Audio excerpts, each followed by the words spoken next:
अस्सलाम वालेकुम। आज के इस वीडियो में हम लोग लेक्चर नंबर 2 को कवर करेंगे। इस लेक्चर का जो बेसिक एजेंडा है उसमें सबसे पहले हम लोग देखेंगे introduction to C sharp. Second में हम लोग करेंगे common language run time. Third number पे हम लोग देखेंगे compilation and execution process of C sharp project. उसके बाद हम लोग माइक्रोसॉफ्ट इंटरमीडिएट लैंग्वेज को देखेंगे और जिट कंपाइलेशन को देखेंगे और लास्ट में हम लोग कवर करेंगे .NET फ्रेमवर्क। तो स्टार्ट करते हैं हम लोग इंट्रोडक्शन टू सी शार्प से। सी शार्प जो है बेसिकली एक बहुत ही well design object oriented language है। लास्ट टाइम जो हम लोगों ने ऑब्जेक्ट ओरिएंटेड लैंग्वेज की थी वो थी जावा। अब उसके बाद हम लोग सी शार्प करेंगे और सी शार्प जो है बेसिकली जावा से ही तकरीबन फेमिलियर है।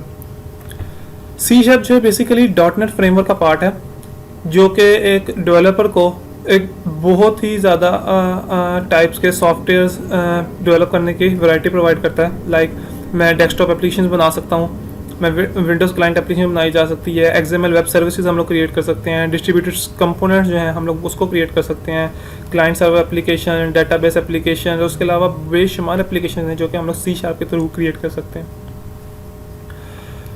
सी शार्प का जो सिंटेक्स है वो बिल्कुल फेमिलियर है C++ और जावा से।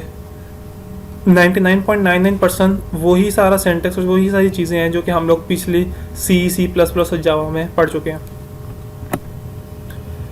इसके बाद आता है हम लोगों का CLR common language run time. CLR basically क्या चीज़ है? .NET framework provides a run time environment called the common language run time which runs the code and provides services that make that development process easier। अब ये development के process को कैसे easy करता है ये हम लोग अब देखते हैं। CLR बेसिकली एक वर्चुअल मशीन की तरह काम करता है जो कि तमाम लैंग्वेजेस में लिखे हुए कोड को एग्जीक्यूट करता है।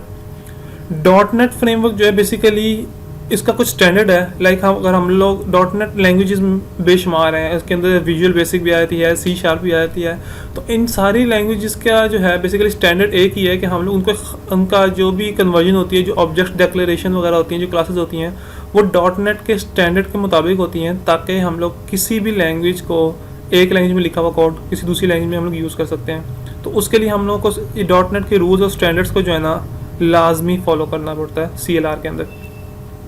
अब common language run time make it easy to design components and application whose object interact across language. वही बात आ गई कि जो कॉमन लैंग्वेज रन टाइम है वो क्या फैसिलिटी प्रोवाइड करता है कि अगर मैंने विजुअल बेसिक में कोई कोड लिखा हुआ है तो वो उसको एक ख़ास स्टैंडर्ड में कन्वर्ट कर देगा जो कि दूसरी लैंग्वेजेस भी अंडरस्टैंड कर सकती हैं। Objects written in different languages can communicate with each other and their behaviour can be tightly integrated. वही बात जो मैंने अभी आपको बताई। एग्जाम्पल एक लेते हैं कि let's say you define a class and then use a different language to derive a class from your original class और call a method on the original class. Like let's say मेरे पास एक person की class है जो कि मैंने C sharp के अंदर लिखी हुई है और मैं चाहता हूँ कि मैं विजुअल बेसिक के अंदर एक स्टूडेंट की क्लास लिखूँ जो कि डिराइव्ड हो पर्सन से। तो अब क्योंकि यहाँ पे लैंग्वेज डिपेंडेंसी आ गया तो उसको ख़त्म करने के लिए CLR क्या करेगा, उनको एक ख़ास स्टैंडर्ड के अंदर ट्रांसलेट करेगा और जब वो स्टैंडर्ड के अंदर आ जाएंगी तो क्योंकि वो स्टैंडर्ड सब लैंग्वेज के लिए सेम है तो विजुअल बेसिक की जो कोड है वो सी शार्प भी समझ सकता है और जो सी शार्प का कोड है वो विजुअल बेसिक भी समझ सकता है। This cross language integration is possible because language compiler and tools that target the run time use a common type system define. कि मतलब कि कॉमन टाइप है जो कि सारों के लिए सेम है, उसमें वो कन्वर्ट कर देता है by the run time and they follow the run times rules for defining new types as well as for creating, using, persisting and binding to types. इसके बाद हम लोगों का आता है कंपाइलेशन एंड एग्जीक्यूशन प्रोसेस। ये पिक्चर जो है बेसिकली एक पूरा प्रोसेस कंपाइलेशन और एग्जीक्यूशन का हम लोग को डिफाइन कर रही है। सबसे ऊपर हम लोगों के पास क्या आता है, हम लोगों का एक विजुअल सी शार्प का प्रोजेक्ट है। अब प्रोजेक्ट के अंदर हमारे पास क्या होता है, सी शार्प की कोड फाइल होती हैं जो हम लोगों ने कोड लिखा होता है। उसके अलावा रिसोर्सेज वगैरह जो हम लोगों ने एक्सटर्नली यूज़ किए होते हैं, इंटरनली जो उनके रिसोर्सेज होते हैं वो सारे आए थे।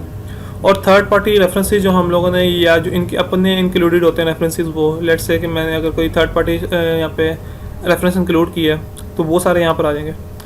अब ये जो प्रोजेक्ट है बेसिकली किसके पास जाता है, सी शार्प कंपाइलर के पास। अब कंपाइलर क्या करता है, बेसिकली कंपाइलर इसकी असेंबली बनाता है। अब असेंबली दो तरह की होती है असेंबली फाइल्स, एक होती है एक्जी और एक होती है DLL। इन दो तरह की असेंबली फाइल्स क्रिएट करता है और माइक्रोसॉफ्ट इंटरमीडिएट लैंग्वेज जो है वो उसके अंदर उसको कन्वर्ट करता है। माइक्रोसॉफ्ट इंटरमीडिएट लैंग्वेज जो है हम लोग अभी आगे इसको फर्दर स्टडी करेंगे कि बेसिकली ये क्या चीज़ है।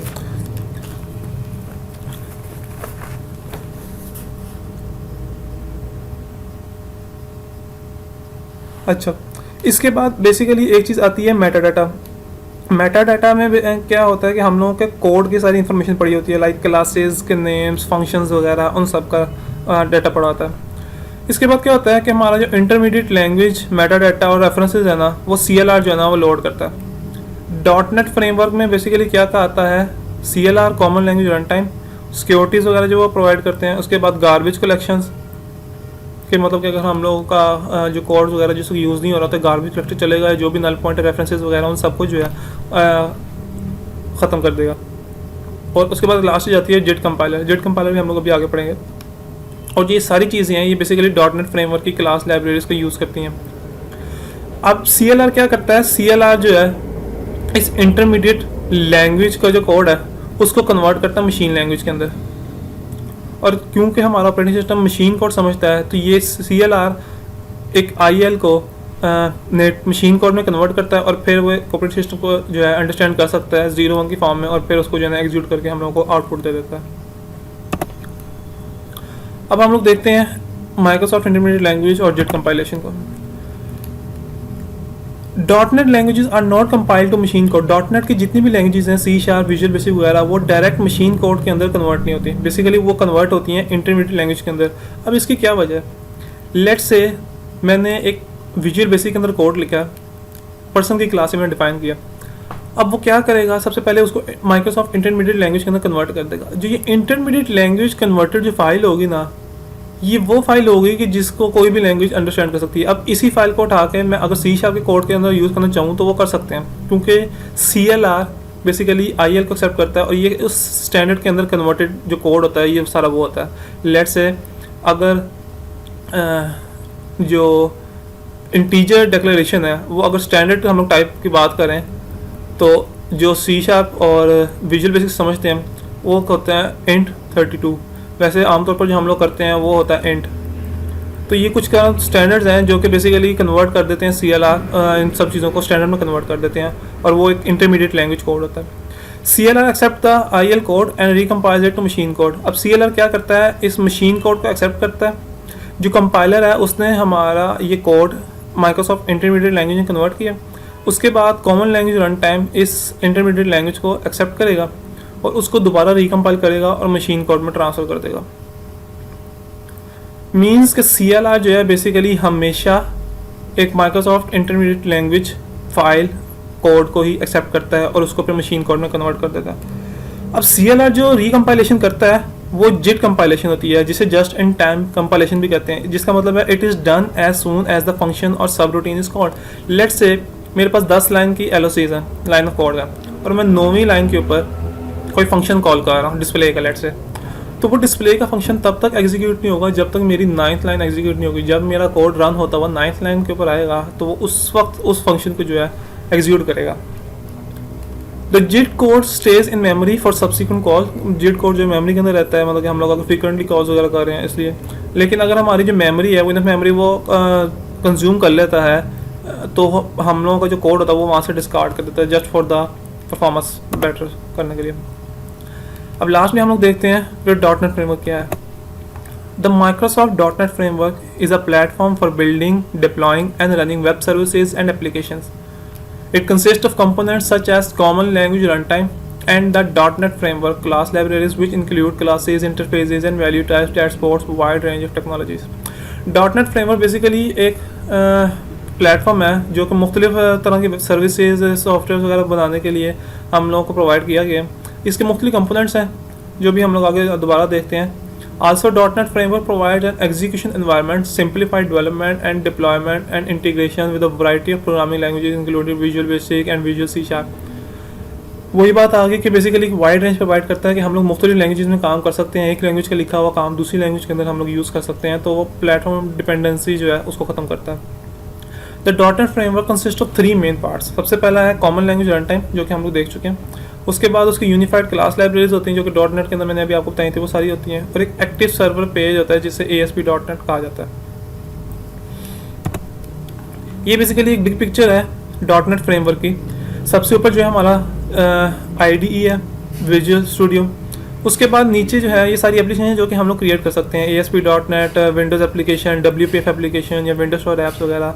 उसके बाद ये जो है हमारी सारी डेटाबेस की रिक्वायरमेंट्स हैं कि IDEO.NET में हम लोग लिख रहे हैं, एंटिटी फ्रेमवर्क यूज़ कर रहे हैं, या लिंक क्वेरीज यूज़ कर रहे हैं, या पैरेलल एक्सटेंशन हम लोग काम कर रहे हैं। उसके बाद ये सारे वेब सर्विसेज हैं कि ASP.NET वेब API बनानी है, सिंगल आर बनाना है, उन सबको। और ये जो चीज़ है ये सारी हमारी बेसिक चीज़ें हैं कि बेस क्लास लाइब्रेरी यूज़ करनी है जो, और ये हमारी लैंग्वेजेस आ जाती हैं, C#, विजुअल बेसिक वगैरह सब कुछ, dynamic language run time, manage extensibility framework, portable class library, ये सारी जो है हम लोगों की बेसिक चीज़ें आ जाती हैं थर्ड लेवल के पर। अब यहाँ से होकर जो है ये सारा कंपाइलर से होता हुआ जो कोड आगे आता है CLR के पास। CLR common language run time, जो कि इसको मशीन कोड में कन्वर्ट करता है, और फिर वो जो कोड है वो ऑपरेटिंग सिस्टम अंडरस्टैंड कर सकता है, और फिर हम लोग को उसकी आउटपुट मिल जाती है। ये था basic architecture dot net framework का। होपफुली आपको आज का लेक्चर समझ आया होगा। Thank you so much. Allah हाफिज़।